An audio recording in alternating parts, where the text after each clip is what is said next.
Hey, salut tout le monde, je suis vraiment content de vous voir, c'est Phil et mon ami Louis Turbide pour le podcast de 100% chasse-pêche. J'espère que ça va bien, gang. Louis, comment ça va, toi? Ça va bien, la chasse à l'eau s'en vient. Ouais, hein? Ah, c'est voilà. C'est une chasse que toi puis moi, on apprécie énormément. Puis je peux me permettre de dire que j'ai appris à connaître davantage cette chasse-là avec toi quand on a chassé Sazac, Chapeau de paille ensemble. Écoute, un spot de rêve, il y avait de l'ours à côté cette année-là. Puis ce que j'aimais, c'est qu'on voyait vraiment du comportement de l'ours. Exact. Te rappelles-tu qu'on a vu jusqu'à 8 ours en même temps? C'est capoté. Moi, sans face, tu sais, en voir plusieurs d'une soirée, je pense qu'on peut dire que c'est tout normal pour un bon spot. C'est un bon spot, mais à 8 en même temps, en train de manger sur un même spot de chasse, c'est du jamais vu pour vrai. Hein. Exact. C'est je l'ai jamais refait après. Je vais avouer, là, j'ai jamais topé 8. Ça a dû arriver 4, 5, des choses comme ça, mais 8, là, waouh! Il y a plusieurs de même, c'est qu'on voit vraiment beaucoup de comportements. À ce soir, Louis, on va parler de quoi?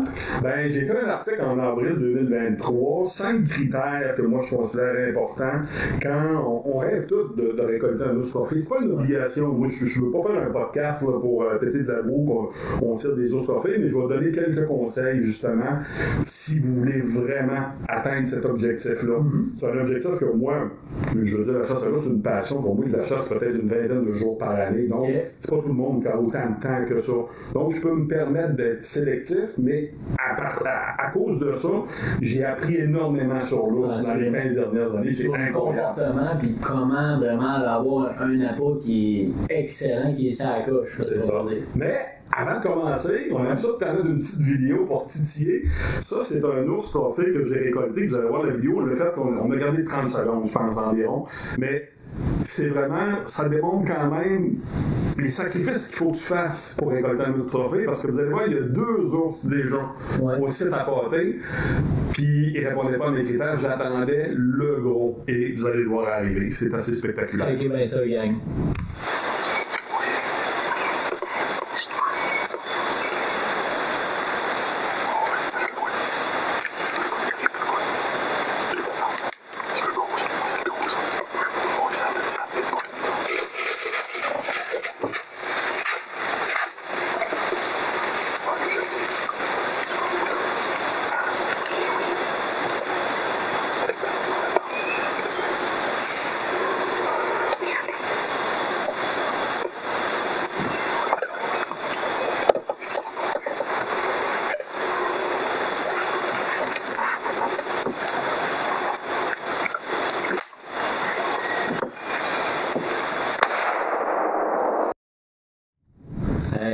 C'est un cul d'ours, ça, là.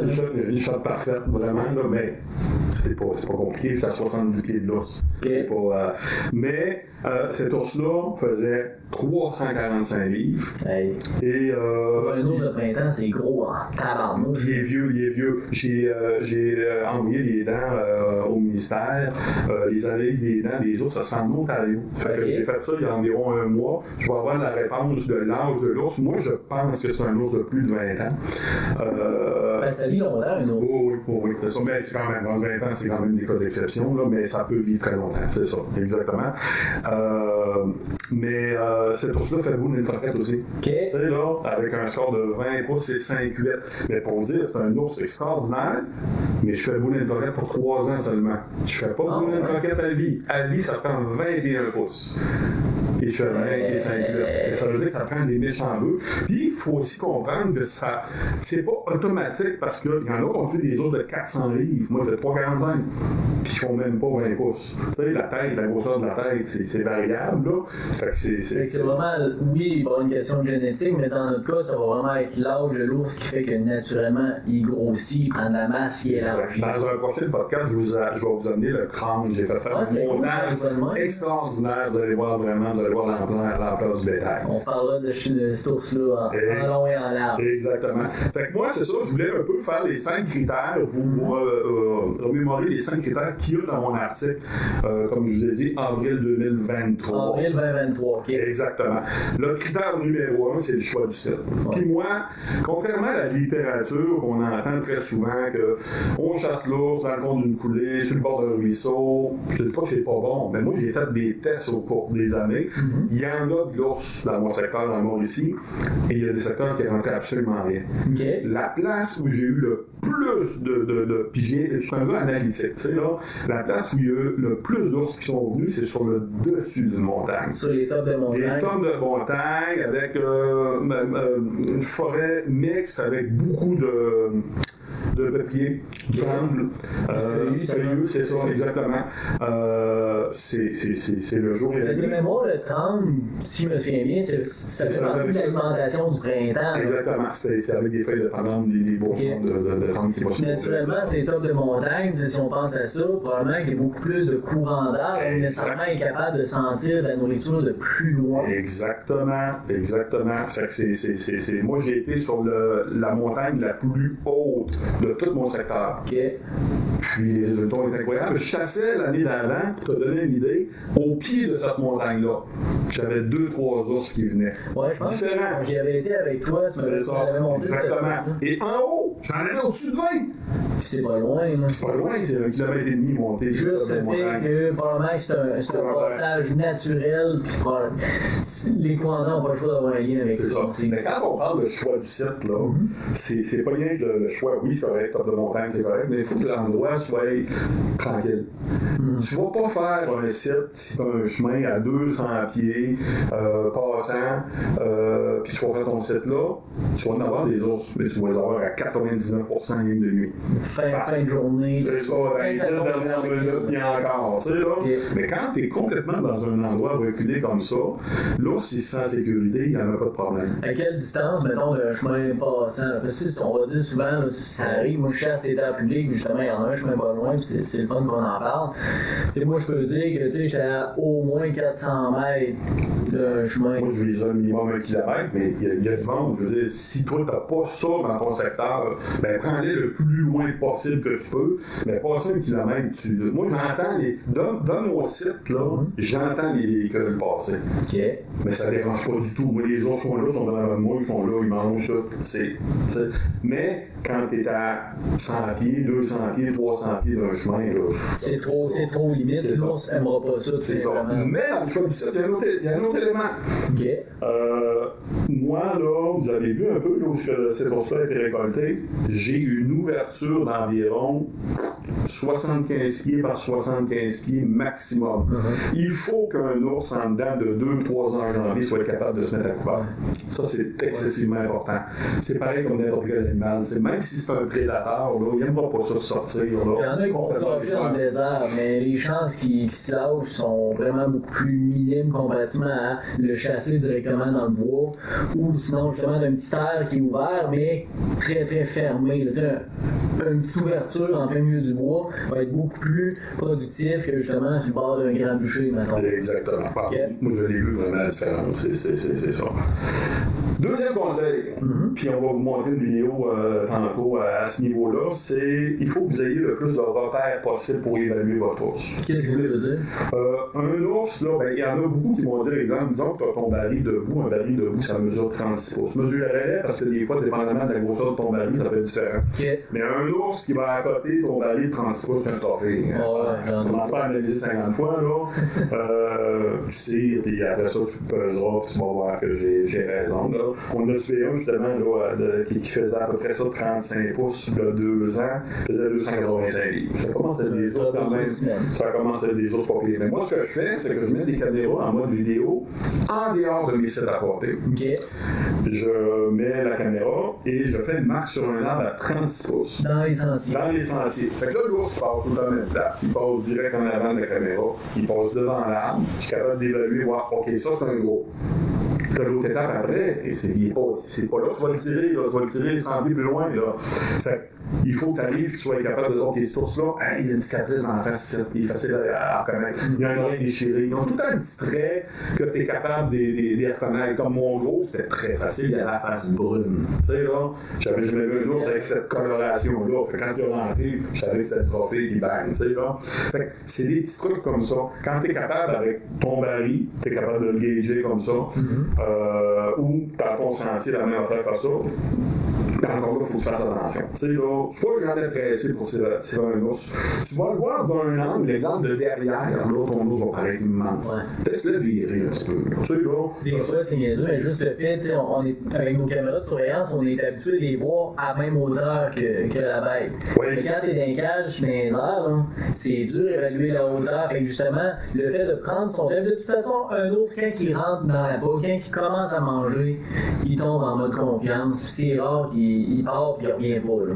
Oui, des fois, il va prendre une repart, mais il va revenir une dizaine de minutes après. Tu sais, là, il tombe tranquille. Fait que, à l'ours, c'est ça qui est le fun. On n'est pas supposé être stressé à tirer le premier ours. Jamais, exactement. Ou dans les premières minutes qui arrivent sur la peau. À moins que tu es sûr que justement, c'est vraiment lui que tu veux prélever. Là. Mais ça, c'est pas fou. J'avais un monsieur que je connais qui disait une affaire similaire pour l'orignal. Oui. Lui, il se mettait là, dans les airs, il se mettait comme, on va dire, une corde à linge, mais avec des petits morceaux de papier d'aluminium, mettons, à 40 pouces. Fait que quand il prenait sa photo sur un orignal tête face au Kodak, ben là, il y avait ces deux petits morceaux de feuillard d'aluminium qui éclairaient avec les DL infrarouges qui étaient capables de mesurer à peu près la largeur de ses panaches de même. Fait que c'est pas fou, justement, pour être en mesure de reconnaître son gibier. Le troisième critère, l'importance d'avoir des femelles à ton site et de ne pas les récolter. Là, le monde va dire, ouais, mais comment tu fais pour te faire lancer une femelle? Ben, moi, à force d'en voir, je suis capable de. Je te dis pas, la femelle va avoir le nez un petit peu plus effilé, va avoir des pattes plus effilées. La fourrure est beaucoup plus dense. Okay. Quand tu as un doute, moi, quand j'ai un doute, ça m'est arrivé une fois en 15 ans, c'est pas moi qui tirais, c'était un de mes chums, puis je disais, fais un beau mâle, puis correct, tu sais, là, il paye pas 300 livres, mais c'est un beau mâle, c'est vrai, tu sais. Ma vie, c'est une femelle de 185 livres. Pour une femelle de 185 livres, c'est très gros. C'est très gros. Puis elle était agressive au bas, elle chassait tout le monde à la veille de tout, tu sais, là. Mais quand t'es capable, quand tu doutes, là, tire pas, parce que c'est des aimants à mâle. Tu sais, plus tu vas avoir de femelles, surtout si tu chasses à partir du 10 juin à aller jusqu'à la fin juin, c'est là la période du rut, plus tu vas avoir de femelles qui vont visiter ton site, plus tu vas voir un King Kong arriver en arrière. J'ai des vidéos, des fois tu vois le monstre qui arrive en arrière. C'est le même principe au chevreuil ou à l'orignal. Plus que tu as de femelles dans ton secteur, ben dans nos saisons de chasse, on chasse toujours dans les périodes d'accouplement ou très proches. Mais naturellement, plus que de femelles, c'est garanti que ton spot va être plus productif pour avoir des beaux mâles matures. Parce que le mâle mature, lui, rares sont les fois qu'il va aller il va coller un secteur qu'il y a juste une femelle. C'est sûr qu'il va préférer y aller à une place qui en a 4-5 versus la place qui en a juste une. Exactement. S'il en a l'occasion. Exact. Puis, quand on dit à quelle grosseur, parce qu'un jeune mâle ours, personnellement, je prétends dire que c'est plus complexe à évaluer parce que les signes d'un visage de mâle, ça se développe un petit peu plus tard dans son âge. On dit la grosse face. Ben, moi, j'ai tiré, là, on dirait que moi, j'avais jamais sur du 225 livres longtemps. J'ai tué plusieurs ours, 220, 250. Okay. Là, c'est des beaux ours. Mais tu sais, je voulais avoir plus gros. Je disais, regarde, c'est pas bien dur, c'est un ours de 300 livres. Je le trouvais super big, il était beau, tu sais, là. Mais c'est ça, tu sais, les pattes paraissent plus longues un petit peu, la bédaine traîne moins à terre, tu sais, là. Les oreilles sont un petit peu plus évidentes. Tu sais, un gros ours, là, il y a comme les oreilles sur le côté de même, tu sais. Vraiment sur le côté de la tête, les petites oreilles qui semblent courtes tellement qu'il y a une face qui est imposante. C'est pas très grave. C'est pas un automatisme, vraiment dit, qu'il faut réussir tout le temps. Moi, peut-être que j'ai plus de facilité parce que je vise vraiment énorme. Tu vises énorme, puis ce qui te permet, c'est que les ours en voient plusieurs avant d'en prélever un. Fait que quelqu'un qui récolte le premier ours venu, s'il est heureux, tant mieux, mais c'est sûr que dans la situation même, c'est plus dur à évaluer parce que t'en as moins vu dans ton Puis les femelles, le problème aussi des femelles, des fois, les petits cobles sont pas rentrés encore, des choses comme ça. Fait que des fois, tu vas tirer un ours, tu penses que c'est un mâle, mais finalement, c'est une femelle, puis ça arrive après, tu sais, non? C'est poche un peu. Mais le critère le plus difficile, là, c'est d'accepter de refuser les ours, OK? Moi, je vais t'avouer, la killing shot que vous avez vu tantôt, là, ça fait 3 ans. OK. 3 ans. J'ai pas refusé d'ours depuis ce temps-là. Ah ouais? J'ai refusé des ours probablement, mais certains c'est les mêmes, là, mais je refuse entre 40 et 50 ours par année. Occasion de tir, on va dire occasion de tir. Mais faut c'est ça un peu, là, si, encore là, ça dépend du temps que tu as tu sais, je veux dire, si tu veux vraiment récolter un ours, puis tu as mis 3 jours, ben c'est sûr que tu peux pas prendre tout ce temps-là, sauf que pour récolter des ours trophées vraiment, là, qui sont quasi pour une croquette à chaque année, ben, c'est passé. non, mais c'est ça, puis tu ne vas pas toutes les années. Les ours de 300 livres, ça ne va pas les rues, c'est pas évident. Mais moi, c'est un challenge, c'est même que j'ai appris le plus sur l'ours. J'ai vu des morts de rentrée, tout maladroits, courtiser une femelle, partir les deux ensemble, des ados chicanés, un petit cob, un coup, qui était là, le cob qui était là, puis il se beurrait de glace, ça va être sûr, c'est le drame, parce qu'il voulait que sa mère le liche, pis ci, pis ça, tu sais, là, pis t'as des comportements extraordinaires. Des sous-dominants se faire vraiment dominer par les plus dominants du secteur, c'est là que t'en apprends le plus, là, pis c'est tellement un bel animal à voir, un ours, dans le sens que autant ça peut être silencieux dans ses déplacements que quelqu'un qui veut se faire entendre, tu le sais qu'il s'en vient. Mais je te donne un petit conseil là-dessus, encore là, tellement vu d'ours, là, quand t'entends, j'ai déjà fait une capsule là-dessus, quand t'entends dans le bois un craquement, mais un craquement solide, là, pas parce que des fois tu vas entendre un petit craquement de rien, puis le bois, puis un petit bruissement de feuilles, oh, ben tu vois l'ours arriver. Non, quand t'entends craquer, là, puis plusieurs minutes avant que l'ours arrive, là, je te dirais, parce que c'est jamais noir ou blanc, à 99,9%, c'est un ours trophée qui arrive, puis c'est le dominant du coin, c'est un dominant des 200 livres, ça va être lui, tu sais, là.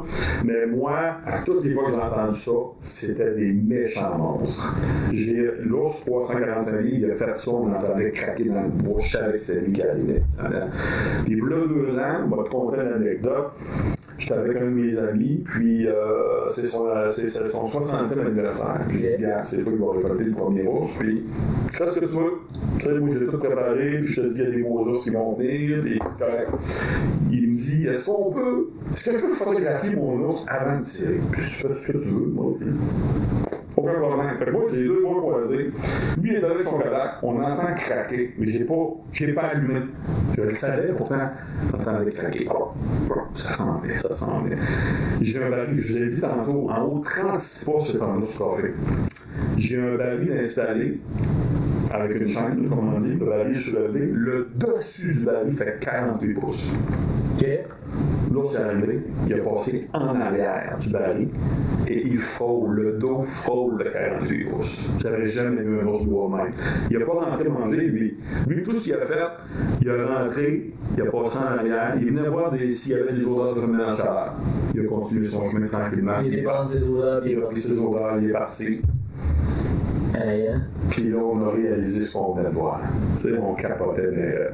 Puis là, je dis, il y en a d'autres, allez, inquiète pas, il va en venir d'autres. 10 minutes après, il fait un ours de 285 livres. Tu sais, là. Non. Mais, un autre volet qui est important, je te dirais, c'est faut être patient, faut être très patient, parce que je te dirais que 80% des ours que j'ai vus trophées, je les ai vus dans les 40 dernières minutes de chasse. Ouais, c'est comme là, on dirait que les subalternes viennent en premier, ils sont nerveux, ils en montent sur les pitance, ils sont là-bas, puis ils s'en vont. Puis là, tout d'un coup, on dirait que plus la soirée avance, plus les ours grossissent. Puis même nous autres, moi, puis toi, tu te rappelles ça, à un moment donné, on avait un ours. C'est celui qui a fallu qu'on y fasse du salaire, là? On attendait un monde ce soir-là. C'était vraiment là, C'est pour ça qu'il est rentré, puis j'étais là, tabarouette, il est long. Puis là, je dis à Phil, je sais pas si c'est lui que je veux, je sais pas. C'est vrai, c'est-tu le premier soir, le deuxième soir, justement, là? Oui, c'est ça. On était dans le doute de savoir si c'était le gros ou pas. C'est si gros pas. Il a resté à la bête, mais il a resté jusqu'à la noirceur complète. Fait qu'il a fallu tirer des bouteilles d'eau en plastique pleines. vers lui pour qu'il se sauve. Fait qu'à la deuxième bouteille d'eau seulement, il a réussi à se sauver, puis j'ai tombé de 15 pieds, puis là, il fallait qu'on s'en aille à Noissant. Mais quand on a regardé la vidéo, j'ai dit, voyons donc, lui, t'es dormi innocent, c'est un ours en haut de 300 livres. Ben bon. Ça fait partie de la game. Ça nous fait apprécier nos sorties de chasse. C'est ça. Mais c'est ça, je te dirais, dans la dernière demi-heure, 3/4 d'heure, là, tu vois vraiment le poids des ours augmenter. Ça vaut la peine d'attendre jusqu'à la dernière seconde. Puis n'oubliez jamais, les ours, là, j'ai des vidéos que je pourrais vous montrer, là, les ours, ça observe beaucoup. Je ne dis pas que c'est tout le temps, mais souvent, ils vont observer beaucoup avant de rentrer. Moi, j'ai des caméras en périphérie, puis là, des fois, tu vois des ours qui sont là, puis ils s'assisent, ils regardent, ils watchent. Ils watchent pas rien qu'un chasseur. Parce que si c'est pas le dominant du coin, là, ben, il watch parce qu'il a peur. Il a peur s'il y en a un gros, là, dans le secteur. Fait qu'en tout cas, c'est une passion, la chasse à l'ours. C'est vraiment plaisant. Puis c'est une passion, je te dirais, depuis, exemple, qu'on a un produit comme Thermacell, par exemple. Ça, là, je ne chasserais pas l'ours si j'avais pas ça. Moi, je chasse en t-shirt dans ma cache, là. Puis on a fait une cache énormément large, qu'on peut être 4, puis je fais vivre des émotions aux gens que j'amène avec moi, là, puis c'est vraiment plaisant. Fait que, on va suivre ça. Suivez-nous sur les réseaux sociaux de 100% chasse-pêche, parce que je vais faire des topos. Moi, je vais partir en 8 jours environ en chasse à l'ours, à mi-mai environ. Pour la préparation d'un article pour 2025.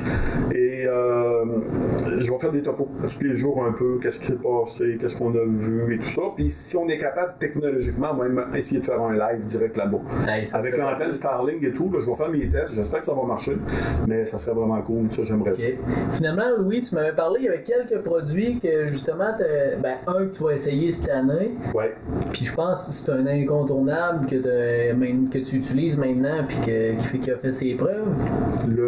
Cette année, j'essaye le produit, tu peux le montrer. C'est un nouveau produit de cette année, ça c'est Bear Addiction. Ouais, Bear Addiction de Meunerie Souci. C'est ça. C'est vraiment un concentré en fait synthétique qui va reproduire l'odeur d'un castor parce qu'on le sait, le castor ça fait partie de la bouffe naturelle de l'ours. Exact. Puis ça dégage énormément d'odeur de par les glandes que le castor a sur lui. Moi, ce qu'ils m'ont dit, les gens de la Meunerie Souci, c'est que ce produit-là est très peu volatile, dans le sens que quand tu l'asperges sur une branche, l'odeur va rester longtemps. Okay. Fait que moi, j'ai déjà fait une capsule qui est déjà sur les réseaux sociaux. Parce que je veux pas. Moi, si j'avance de quoi, je vais avoir des preuves. Là, j'ai fait mon essai du produit, j'ai mis une caméra en mode vidéo, je remonte dans les prochains jours, puis c'est vraiment une trail d'ours. Vraiment, là, il y a des ours qui passent là. Je veux voir, est-ce qu'il y a des ours qui vont passer, puis est-ce qu'ils vont arrêter au produit? Est-ce qu'il va y avoir plus de fréquentation sur la trail que les autres années? On verra. Okay. L'autre produit que j'ai essayé cette année, puis je pense vraiment que je vais adopter, là, c'est Open Bait. Comment tu appelles ça? Sur la bouteille, il est écrit là, odeur de viande fumée. Puis moi, je peux dire, ça, c'est un produit que personnellement, sur mes appâts à ours, c'est de quoi que j'utilise. Okay. Je vais vraiment l'asperger sur les arbres, le tronc des arbres. Puis avec le bec, là, quand ça fait un jet qui est pointu, qui est direct, je suis capable justement d'aller en hauteur. Exactement. Pour que le vent, comme on parlait tantôt, amène les odeurs plus loin. Puis je peux dire, c'est de quoi qu'il faut quand même résister un bon temps là, aux intempéries, à l'air. Fait que ça va créer une bonne odeur. Ça vient que nos sites de chasse dégagent énormément d'odeur. Fait que Open Bait, viande fumée de Meunerie Souci, encore une fois. Là. Très odoriférant. Ouais. Moi, j'en revenais pas. Je l'ai essayé. Je l'ai vidé quasiment à moitié la bouteille pour partir de mon site. Là. Puis en passant, là, l'odeur de castor, je m'en ai servi comme bombe d'odeur aussi. Okay? J'ai mis du produit sur une guenille, puis j'ai grimpé ma guenille à peu près 20 pieds dans les airs. Là. Fait que j'ai vraiment hâte de voir combien de temps que ça va prendre pour rentrer. C'est sûr que là, on est très de bonne heure. J'ai fait mon site le 20 avril, je pense.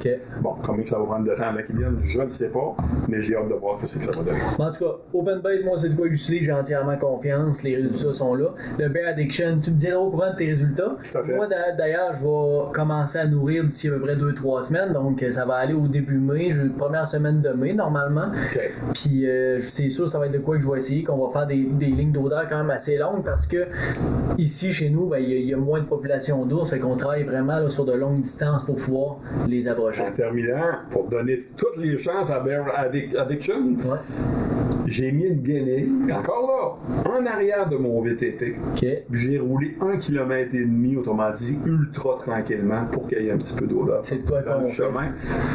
On essaye, on met C'est toutes quoi les qu'on choses. fait, puis en tout cas, de notre côté, on a tiré énormément de succès là, en faisant des lignes d'odeur avec notre véhicule, là, puis en C'est ça, s'entraîner c'est ça. un linge. Là, Exact. Fait que, gars, j'ai mis toutes les chances de mon côté pour. Puis ça, c'est une autre affaire. Je vais mettre aussi, parce que je vais le refaire. Ok. Je vais mettre une caméra dans la trail en montant. Ça fait que s'il y a un ours qui monte, tu sais, whoop, là, je vais être capable de voir ça.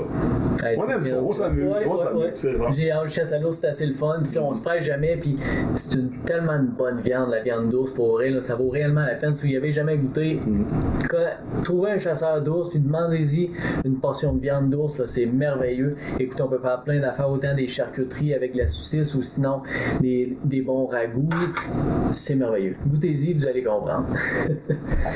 Fait que ça clôt ce podcast-là au niveau de la chasse à l'ours. On va probablement en faire un pendant la saison. J'ai d'autres choses à dire à ce niveau-là où on aura un invité. Ouais, même pendant la saison, on essaiera de se faire un petit suivi, voir si on est capable de donner de l'information sur notre saison de chasse, comment ça va. Ce serait bien cool. Exactement. Hey, c'est un plaisir, Phil. Yes, merci tout le monde.